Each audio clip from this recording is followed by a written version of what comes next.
Alright, so we're in another area of the yard now, and I thought of a couple things I should talk about while we're cutting here. First off is if you see some of the leaves that are very damaged, like this one, you really need to remove it. The plant will put power into trying to repair this leaf, and it's irreparable. So instead of growing new leaves, it's going to try to repair this, so don't waste your time, just cut her off. And this makes great compost, just toss it. The second thing is when you're looking at a plant, especially a smaller plant, and you're taking leaves from it, never take more than maybe a third up to a half, maybe a third, especially if they're this young. I would just take 2 leaves maybe off of each to let it come back. This is what they call a cut and come back kind of a plant, and it is so you can continually harvest it all season long. So take a little bit, leave a little bit, but don't take more than half, otherwise you're going to kill the plant.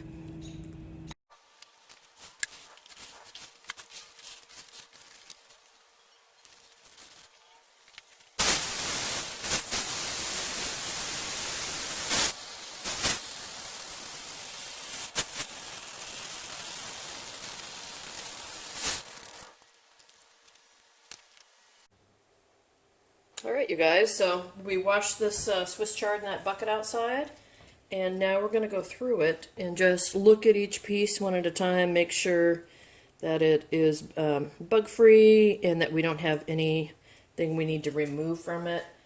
When the chard gets to be about this big, I will often pull out that centerpiece, and so it'll just be like that, right?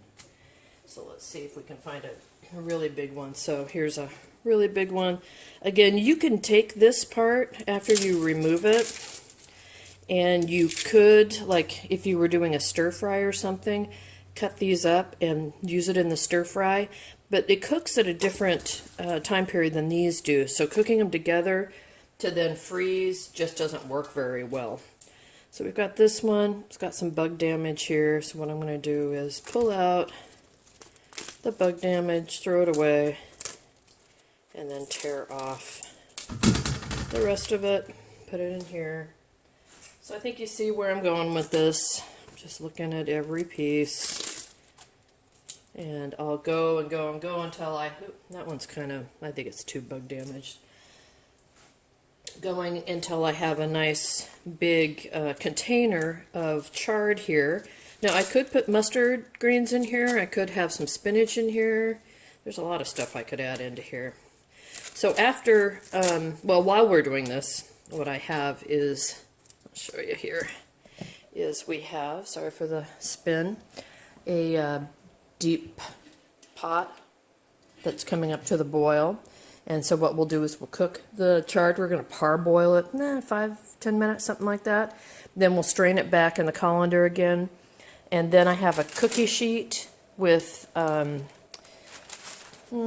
paper on top, and I'm going to make little balls of chard that we're going to then freeze on the cookie sheet so it's flat. But we'll get to that in a few minutes. So right now, this is coming up to boil, and we're going to continue to prepare the chard.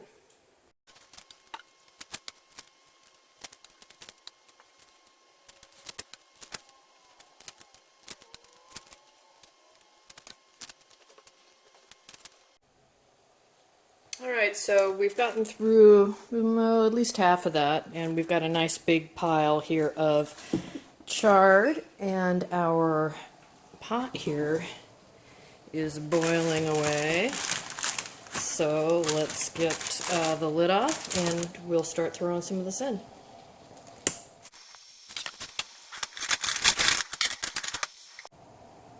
Alright, so I'm going to let this come back to the boil, because all that Swiss chard was cold going into this hot water. So let it come back to the boil, and we'll boil it up for about 5 minutes, and then it will be parboiled, and then we'll process it for freezing.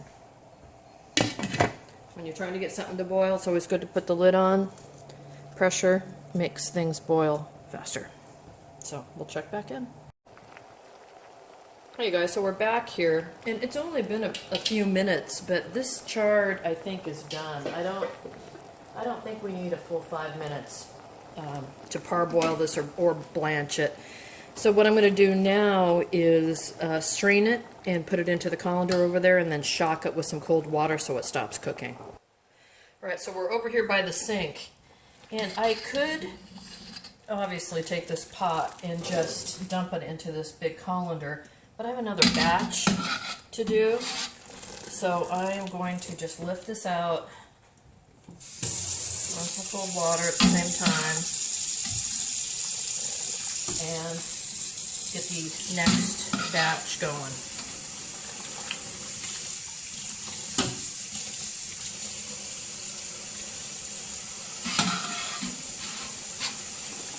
Amazing how little there is left, isn't it? I mean, that was so full, it was falling out of here. We got one more batch to go, but gosh, I'm not sure. What do you get, 10%? What you put in out? Alright. I'm going to go ahead and put this back on the stove and put the second batch in. Alright, you guys. So this is what's left after doing all that processing. What we have here is about, I'm going to say 4 portions for 2 people. Maybe, yeah, 3.5. Now this is the first of many harvests I'll do, but certainly for fresh eating, greens are hugely important, and the seeds that come from them you can sprout, so I think that's great. But I would encourage you not to rely on greens for long-term storage. You just don't get your bang for your buck. I mean, look at that turnaround. This was a 5-gallon bucket. It was full. And then we had to do 2 batches in the boiling water. So it shrinks down to nothing. Now, yes, it's packed with nutrients, which is awesome, but the return on investment for long-term storage is just not there. So I would suggest not doing it for long-term storage. However, you know, I've got it. I might as well put it aside. It was starting to bolt, so that's what we're going to do here. So I would just don't count on it for long-term propagation. It's just not worth your time and energy. All right, so what are we going to do now? So we've got it on this cookie sheet with some parchment paper here. You could use wax paper or a silicone mat. And what I'm going to do now is freeze it with this cookie sheet. I'm going to put it directly in the freezer. And then once this gets rock hard, then I can put them in the same container. And when I want one, I can just lift one out. If I froze them all in the same container now where they're still damp or wet, they'll freeze together and then you can't really chip them apart easily. So we're going to just take this and take it right on out to the freezer. Alright, so here we are at my freezer, and what I'm going to do is just find a flat-ish spot, put that down like that, come back in a day. This will all be frozen solid, so due to the magic of video, it'll be frozen solid now. Hi guys, so I pulled these pucks out of the freezer. It's been 24 hours. And let's take a little look at them.